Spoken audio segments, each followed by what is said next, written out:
Hey everybody. So excited to be able to share these stories. I've been waiting for so long. This is a long-awaited moment. I feel like the imposter in the room because I'm not here yet. You're always with me, babe. No matter where I am, always. How many days left was there till I got? Oh man, this the point, countdown. 3 I think we left off, days. is it 3 days or it must have been 3 days at the end. Let us know in the chat that you can hear both of us and that it all looks good and it's all working. Yeah, it has been so long.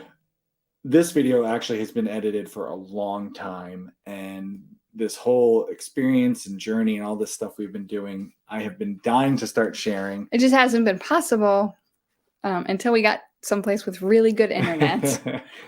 So now we're able to start this series. Thanks for joining us for the live stream tonight. We're going to share some stories that did not make it. Food poisoning. I think that's... Yeah, a lot of the stories that didn't make it involved diarrhea.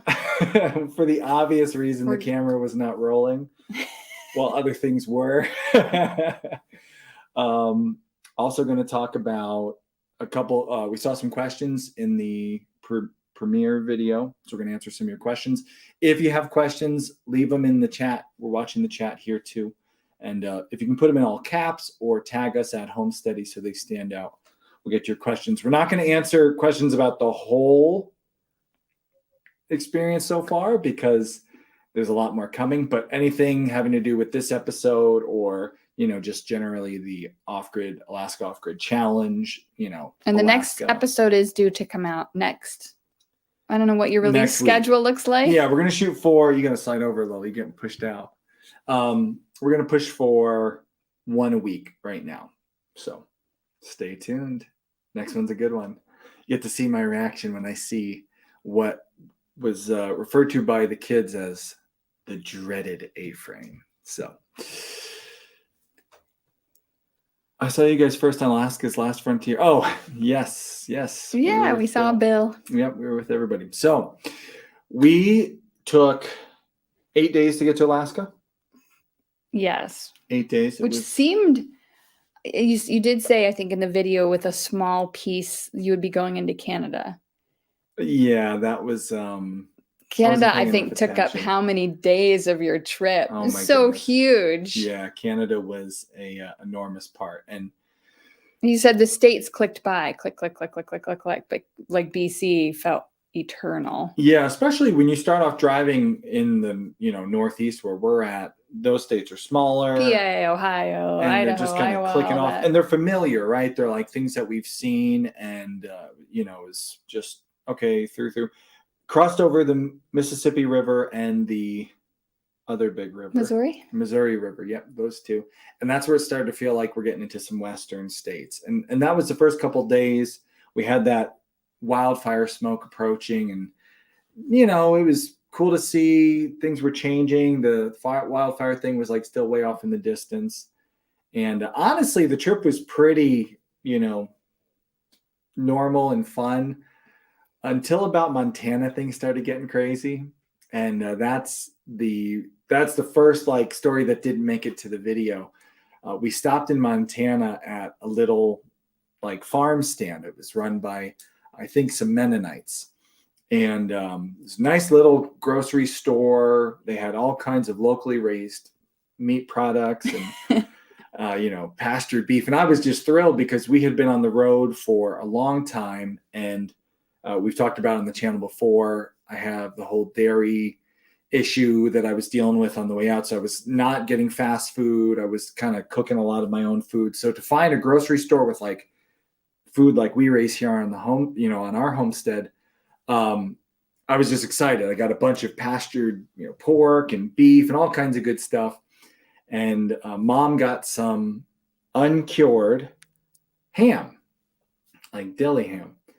And we do a lot with meat on the homestead. We do a lot of, you know, butchering and curing all sorts of things. And the uncured ham, my first question when she was like, hey, do you guys want some uncured ham, was, you know, does that need to be cooked? She said, no, they sold it in the deli and it was, you know, sliced like deli meat. So me and Uncle Dennis, who was in the video, started chowing down.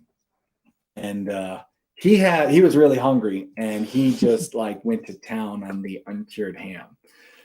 I was nervous about it, so I only had a piece or two, and then I was like, nah, I'm not going to eat anymore. I don't know. We'll see what happens. You've been super cautious about food anyways, especially on the trip, because you were still battling with trying to figure out like what is going on digestively, what can you eat and what can't you eat, right? Yeah. Oh, yeah. So I'm being very careful anyway, and like, making sure what I eat doesn't cross-contaminate because of my dairy allergies and all this stuff. So I just was like, you know what? I won't eat too much of it. And boy, I was very happy with that decision, because later that night we were driving. We get to the hotel, and Uncle Dennis just disappears. And all of a sudden, I feel like something's not right. We were distant drums trying to keep the costs going out low. My parents, I was planning on camping a lot of the trip on the way out. My parents wanted to get a hotel room, and they kept saying, if you guys want to stay in the hotel room, we can all split it. We'll get a room with, the double beds and everything, and a flip out couch. And so it kept it pretty cheap. The only downside was one bathroom for the four of us, but normally you can time that, right? Not when you get food poisoning. So the uncured ham turned out to definitely need to be cooked, or something was wrong with it. But for the next couple hours and into the next day, and pretty sure we brought it over the border with us. They didn't check that at customs. I was dealing with some serious revenge of the ham, and the kids were dying when I would tell it. At nighttime we would FaceTime each other, and the kids were just loving the I feel like there is some amount of just like divine justice here, because when he went away with his dad and our son earlier in the year to kind of scope out Alaska to see where we were going to go, trying to figure out where we were going to do this. Meanwhile, I'm at home and I'm taking the kids to dentist appointments, and we all got norovirus. So while he's on the other end in Alaska, like, oh, it's so beautiful, you'll never imagine, there was just vomit everywhere in this house. So when he was telling me about the food poisoning, I felt bad. Yeah. But also like, yeah, I got my turn. I remember we were just about to cross the border, and I'm a really bad procrastinator. Ellen wants to know if you threw the rest of the ham out. Oh, yes. I wanted to use it for target practice. I was so mad at that stupid ham. Yeah, we got rid of it. We actually dumped it before we crossed into the border. We were gathering up stuff, and Mom and Dad were worried about crossing the border. Are they going to ask us, do we have eggs or vegetables? So they were throwing all kinds of food out. And me, being the procrastinator that I am, I was bringing a rifle over the border, which is one of the questions we're going to get to in a second. Somebody asked in the video premiere. So I was supposed to have the rifle all measured, the barrel measured, and of course, we're like 15 minutes from the border, and I hadn't finished my paperwork because I hate because your wife wasn't with you. And you weren't with me to say you have to do this paperwork. Truth. So I went into the hardware store to get the stuff I needed. I needed a tape measure because the tape measure I had was so packed in that van, which was so full of stuff. I mean, you couldn't get anything out. You couldn't. Yeah. It was literally like packed to the brim.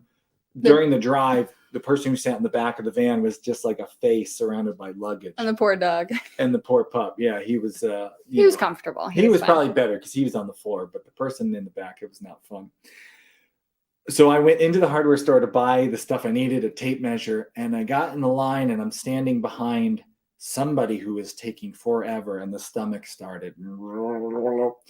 Was that the first time? No, this is like days after. 2 days later. Yeah. Like just like still it was still bugging you. And the person in front of me is like, I think I got a coupon. And I was just sitting there, the beads of sweat, like, come on. You can make it through checkout. You waited this long. Checked out, success, and then threw my stuff in the car, ran back in the hardware store, and I'm pretty sure they were worried I'd brought my gun in with me. It was very loud. So. Austin. This is why it doesn't make it to YouTube. No, well, I mean, this is YouTube, but Yeah, so border crossing went without a hitch. Somebody was asking us in the premiere video, what was it like to cross the border with firearms? So if you are planning on traveling to Alaska and you're driving through Canada, they do have some firearm laws that are a lot different than here in the lower 48. So you got to do your research. You got to plan ahead depending on what you're bringing. Going where we were headed, I wanted to make sure that we had two things. I needed a hunting rifle because if any hunting seasons were in, I wanted to be able to participate in hunting while we were out there in Alaska. And also just having a hunting rifle in case we should need it to protect the homestead.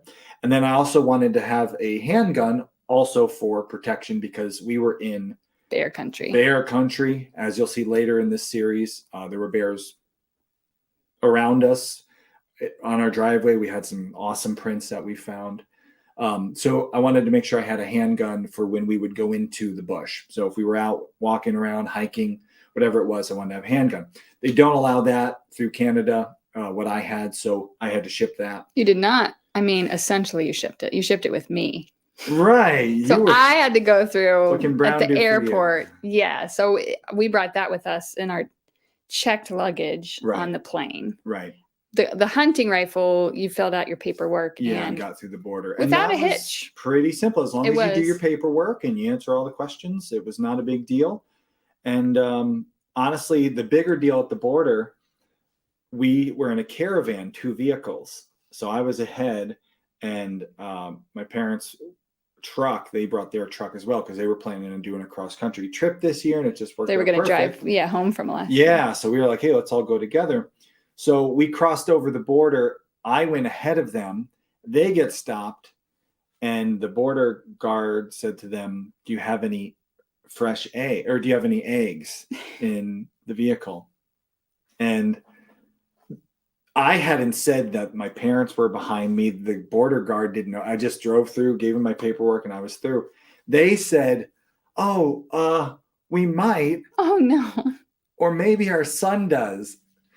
And the border guard just looked at him like, who's your son? What? And then he's just like, all right. Just go. Just get out of here. They didn't look too suspicious. So, yeah, we didn't have any problems crossing either of the borders. We crossed late into, through the drive-through, like you said, the drive-through Canada took forever. It was a very, very long drive. But beautiful. Beautiful. After you passed the fires in the snow, I think you enjoyed it more. And I was really nervous about the fires just because it's new to me and I didn't know what to expect. Like I said in the video, by the time I got through it, never felt like we were in any kind of danger. I just didn't know. Looking at the app, they have a little app, and honestly, you guys, it was not great. App a little bit. It was kind of hard to understand. Yeah, because when you didn't have signal, you asked me like, "Hey, look up on the app if there's any fire," and you open it up, and essentially there was fire everywhere. All over me. I was like, "We're driving through a fire right now." It was like, but not helpful. No, so it's one of those things where I think I was much more nervous about it looking back. Later on through the series, you'll see we do interact with more fire. There was more wildfire experiences, but yeah, this one was kind of like looking back, it wasn't so bad, but at the time I was so nervous. I didn't even want to go that route, but the snow kind of threw us off. The snow made you do it. Yeah, so that was that was exciting. We got into Alaska. It took us. Now remind me, at what point did you break my car window? Oh, yes. If you were watching the premiere video and you saw the shot of the grizzly bear, this is the first time I've ever seen a grizzly bear in my whole life. Just such a majestic, beautiful animal. And I was thrilled to be able to film it. But the window on our van broke. And it broke actually while we were in Glacier National Park. And nobody knows who did it. I was driving. I was driving. So you did it. Well, I didn't break it. It just. So it's broken. It's down. The windows rolls it down and it never goes back up. So what happened, we're in Glacier National Park and we're looking at the beautiful scenery. It's very, very beautiful drive. pulled over, window down. Wow, look at this. And I go to roll the window back up and it just it wouldn't do anything. So we had to, like, Dad on the outside, me on the inside, grabbed it, pushed the window up, and then Uncle Dennis duct taped it. Yeah. And he was pretty aggressive with the duct tape. There was a lot of duct tape. It was like that. a blacked out window. So the whole rest of the drive, that window couldn't open, which was a problem at the border because you're not supposed to get out of your vehicle at the border. And every time we'd pull up to a border crossing, I'd be like, and the guard was always, look at me. Well, you're kind of aggressive sometimes. You're it was the excitable. You're expressive. Yeah. So every time I had to wait till they'd like wave me and I could open the door and tell them what happened. Also, it was a problem at McDonald's. And any coffee shop. It was very frustrating. But I couldn't roll the window down for the grizzly. And then I was like, well, I could get out and film it. And then I thought, no, I'm not going to do that. So there are rules. What are the rules? You slow, look, yes, and then keep moving. They don't want you to stop and watch the bears too long because you're going to make them like people, and then the bears are going to want to be bears your like friend, people. it just gets awkward. So bears don't take no for an answer. Animated. Jack says I'm animated. Animated, Jack. That's what a nice accurate. way to put that. You can tell you want to be nice. So the window was broke actually. My window on my car. Pretty much, I mean, for months. Months. It's fixed now, but it took a long time to get that fixed. It took a long That was a time. bummer. Yeah, it's now because getting something fixed in Alaska has its own set of challenges. While we were driving, we had the caravan, and Uncle Dennis was part of the trip, but he was meeting friends in Whitehorse, Yukon. Whitehorse is in Yukon, Canada, Whitehorse. So we dropped him, and he had a specific day he had to make it there. So leading up to that time, we were like rush. driving long days and hauling. So when we finally got rid of Uncle Dennis, we were able to slow down a little bit and enjoy the drive. And that last day, you see, again, we're taking pictures and we're going slow. And we made it to Anchorage, which you'll see our destination eventually was the Kenai Peninsula. Anchorage, Alaska is about 5 hours from the Kenai Peninsula. And we thought, you know what? Let's celebrate. We made it. We drove across the country. Let's stop for lunch, get a nice lunch at one of the famous restaurants in Anchorage. We'll go inside and just relax, have a nice meal. So we pulled up to this place. We were going to eat outside on the porch so that farm pup could sit with us on the porch. They didn't allow dogs in the restaurant. Well, it started raining. So I was like, all right, well, it was cold enough. I cracked the window so a farm pup would be fine. And I put him in the car. They wouldn't let him inside the restaurant. I figured I'll just check on him. So we go inside the restaurant. We order some food. And I go out and I check on him. And he's really, really whiny. Like, and I was like, you'll be fine. We're going to be done soon. Went back inside. Went and checked on him one more time. And he's like jumping at me. And I was like, easy, buddy. We're coming back. He was behaving so badly. What's got him? It's not like him. Like the whole trip, he's behaved so relaxed, impeccably at hotels. wonderful. All this stuff he's never experienced. He did great. What is something in the Alaska air? Apparently, it was something maybe in the Alaska water, because I wasn't the only one to get food poisoning, and it happened, of course, while we were getting the check at the restaurant.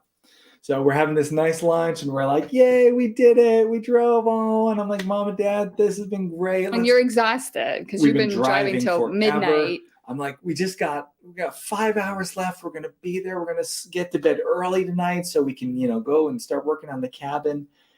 Come out to the car and it is just everywhere.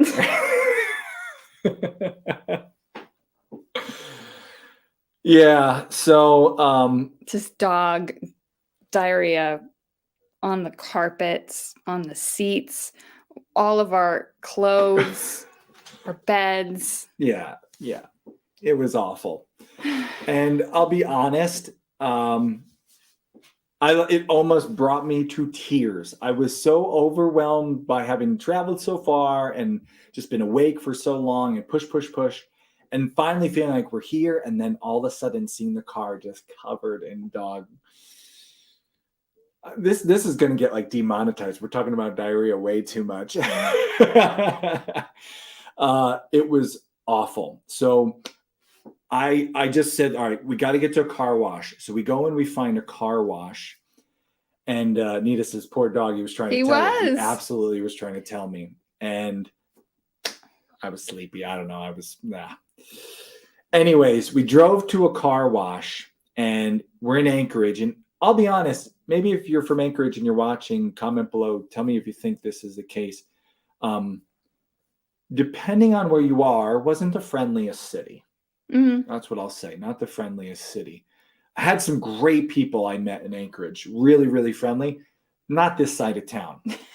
We pull into this car wash, and it's one of these full-service car washes. And we pull in and open up the van and start, just pulling stuff out of it. Because the car's packed full of stuff. It was like Tetris on the inside of the van with all our stuff. And, of course, Tetris, but then mixed with dog diarrhea. Dog diarrhea. That's a great version of that game. So we're unpacking it now, and this woman who runs this thing comes walking over, and she's like, what are you doing? Cleaning a car. You got to run the meter. We hadn't started putting coins in the meter. So every 5 minutes, she's coming back. What are you doing? What are you doing? And we're like, we're gonna put money in the meter. The whole time she's like harassing us, and we're obviously dealing with some disgusting stuff. And now we're worried, like, we can't even throw this out here because she's going to like sue us for throwing out dog poop. Is that a thing? Can you sue people if they leave dog poop in your trash cans? I don't know. So it was just such a stressful hour. Finally, there was a sign on the wall that said you could rent a bay.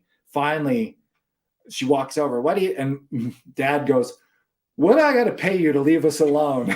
So he hands her a wad of cash and she goes off. Mom was the all-star of the hour. She like dove in and just started scrubbing, gloves on, and just like deep cleaned it while I was pulling all the stuff out. And the test was whether or not when you finally made it to the van, you could smell anything. And after like an hour or two, it was like 2 hours at that thing. Oh man, you called me, and that was the night before we were starting our flight the next day, or pretty soon. Yeah, and you guys told me, and I was just so mad. First the window. Yeah. You didn't tell me about the window. Did I not? No. Was that a surprise? Yeah, that was a surprise window. Oh, that's right. Because when I picked you up from the airport, I was like, "No, you're gonna see some duct tape." Oh man, but yeah, your mom was a huge help. Parents were a huge help cleaning up that awful disaster. Oh man. And you're right. When I got there, I could smell. It all smelled fine. So we were able to totally get rid of it. But boy, that was a stressful conclusion. That was our last day of travel. We then jumped in the car and drove. And when we finally made it to the Kenai Peninsula, which was our destination, at least at the beginning, it was like, all right, finally, we're here. I was planning on staying at the cabin that we're going to see in the upcoming episodes. Mom and Dad were like, I was like, you guys are welcome to stay. They're like, oh, that's nice, honey. They got a hotel. So we just went to their hotel. We stayed the night. And you'll see in the next episode, we go and we see the cabin for the first time. I had never seen it in person. I had been to the property back in the wintertime, but we never made it to the cabin because, as you'll see, it's so far back. It's very remote. So remote. We had to hike in with snowshoes and backpacks, and we never made it. I finally said, like, nope, too far. We're done. So, yeah, you'll get to see that in the next episode. And if you're a Homesteading Pioneer, you'll get to watch that tonight. We're going to watch that tonight with the Homesteading Pioneers back in the Pioneer Library. So stay tuned for that if you're a pioneer. So why the Kenai Peninsula? Why? Somebody asked, why did we choose the Kenai Peninsula? We actually had been looking all over Alaska for off-grid locations to go and stay. And back in March, when we announced the video announcing this whole series, back in June, we released that, or May, we showed a couple little video clips of me, our oldest son, and my dad. We actually flew out to Alaska and we looked at there were a few locations we had targeted in on. One was very remote, but there wasn't a lot to do around there. Yeah. Not a lot of fishing. So I think we settled with the Kenai because it kind of had a lot to do. Yeah, there was Lots of fishing. If you're familiar with Alaska, this is like should be zoomed in, but here, that little bit there, that's the Kenai Peninsula, and then we went all the way up. Fairbanks is about there, so we looked at places all the way up here, almost as far as Fairbanks, not quite, and we settled on the Kenai Peninsula because it's a good mix of moose and salmon and mountains and ocean. It's just amazingly beautiful. Yeah, it's incredible. Really, just. You fell in love with that when you were there. You said, if I moved to Alaska, this is where it would be.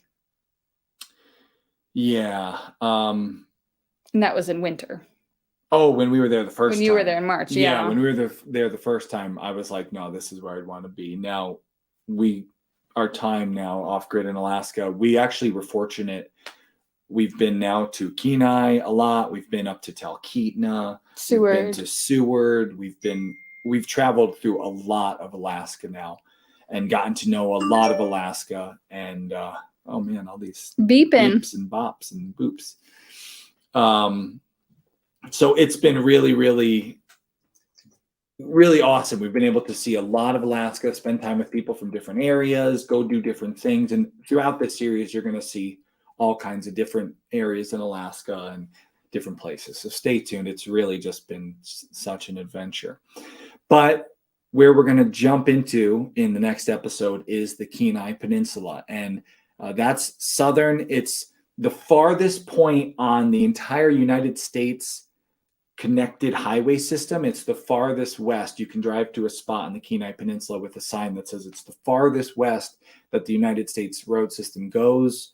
I don't know how they factor in Hawaii to that, but anyway, it's really, really southern western part of Alaska that you can drive to. Well, it's connected by roads, the road system. Yeah, right. Yeah, because Hawaii is but a little off the road Canada. system. I don't know. I guess. And we were asked, they're planning a 2025 trip to Alaska, how to prepare mentally as a family and individually. Man. Awesome. Great question. The biggest thing to mentally prepare for. J&K Family Farms? Yeah. How long are you guys going for? I was shocked by this is a great one. The amount of people that were in Alaska. And tourism is so huge in the time you go there. You know, if you're going for salmon fishing, everyone's going at the same time. The season is when it is. And it was just full of people and buses. And if you're going to major destinations, it's going to feel really, really crowded. Unless you go, if you've been to Yellowstone, it's kind of like that, right? Go early in the morning or late at night if you don't want to see the crowds. Yeah, this was interesting because I had been there we went in March for the first time to kind of scout out the Alaska locations. And places that in March were empty and just like, oh man, I love this place. What a cool, like Talkeetna, for example. Mm-hmm. Talkeetna is an old gold town. That's how it kind of started. It's a lot of Alaska. Like everywhere in Alaska. Yeah, it was developed because of gold. And when you go there, it's this neat little town right by the river and the Alaska Railroad goes through it. It's just a cool place. Nice restaurants, good brewery, beautiful, just neat little town. And back in March, it was quiet. We walked around. We went to places. It was just great. So that was on your top of your list for let's go here in the summertime and see what it's like then. Yeah. We went together. I think we were there for July. Well, we stayed. We were there for a few, but like the town of Talkeetna, I think we went into. Yeah, we were outside of Talkeetna and just in town. You couldn't get around. Yeah, it was a mob. Now, if you'll go farther, like for example, Denali National Park, less people there. Still very busy. Still busy. Yeah, still buses and buses. So one of the biggest things I think that you're getting at is like you picture remote wilderness scenes because that's what we see of Alaska in the lower 48, and if you're all around and the world, it's easy to take a picture that looks remote. Oh yeah, right? You just turn away from the crowd, take a picture, and there you go. How many times were we at a spot like an iconic place that we thought like, oh, this is cool, let's get a picture, and the picture looks just like beautiful, like you're in the middle of nowhere, but right behind you the parking lot and like a bunch of tourists like you taking pictures. So you got to be ready for that. Unless you have a lot of money, unless and can pay, to like fly way out of the more populated areas. There's just a few roads going down in Alaska, and you're on them. Now, depending on when you go, you got the questions coming up there. at what time of year, right? Also, I was going to say budget. Plan your budget a lot higher than you think you're going to need. All the people traveling around us, a lot of retired people, you'd hear them talking about like, Alaska really has blown our budget. We cannot stay on budget in Alaska. Everything is so expensive. Food, lodging. Oh, yeah. So, I mean, a way to combat that is go on not the busiest time of the year. So go fall, go spring. If you're not trying to go, for example, fishing, because there's a reason it's super popular to be there in like July and August. But yeah, that's a good one. Okay, how about bears? Should we talk about like mentally how to prepare for bears? Yeah, like mentally how to prepare for them. We couldn't find a bear to save our life in Alaska. No, they were there. They were there. You'll see in our video like prints and stuff, and we do have a few clips like where we'd see them like from far off. But everyone's gonna tell you when you arrive to a place. We just saw a bear. Oh man, be careful! There was a bear yesterday, but now I'm sure there are. So take your bear spray. Yeah, we're gonna hear later. We just Family saw from a bear. North Carolina doesn't take bear spray and is eaten. Just take your bear spray and be loud. Maybe that's our problem. We have 6 kids. Yeah, we were very and we had the loud dog with us. we So went. yeah. Any other questions? Let us know. Is off-gridding more peaceful? We're going to get into, so that was the question that was asked during the video. We're going to get into that, I think. Because it's a yes and no answer to that. Yeah. This series, we are going to dive in like our family did, dive into off-grid life. It's interesting because a lot of people you'll see like they start building off-grid, right? And they start a build. You see this a lot on YouTube. They'll like find the place and start putting up things. We actually got to like dive into the middle of an already existing place and just be off-grid. And so we kind of got like a super fast, like water to the face. If you think so. It was off-grid experience. And we'll talk about, is it more peaceful? Off-grid life is complicated. And we're going to dive into that a lot. We got some amazing interviews. We met some fantastic people. Some of them, might show up in the chat here, and you'll see in videos coming out in the future and things. So yeah, it's just been awesome. Can't wait to share this whole journey. There's so much here to unpack. Kun and Jane wanted to know, how did you keep the kids occupied and happy? Occupied and happy are different things. Yeah, that's a good question. Both of them. We relied too much on some tablets, especially at first when we were setting up. We're going to talk, I think it's episode 3. You're going to start to see how we slip into like old habits, like or on-grid habits, even more than we normally do, because we're like floundering. At the beginning was very hard, and right out the gate you're gonna see like we hit a wall really fast. Yeah, but other things were Play-Doh. It's like the baby's first word. She says Play-Doh, Play-Doh. As we go along in this, as time passes and we find our feet, we had some just awesome adventures. And like, I'm thinking about fishing, like we fished a ton. We did a lot of fishing. So there was that. And then one of the cool things was the cabin that you're going to see, the first cabin, it's in the middle of just acres and acres of woods.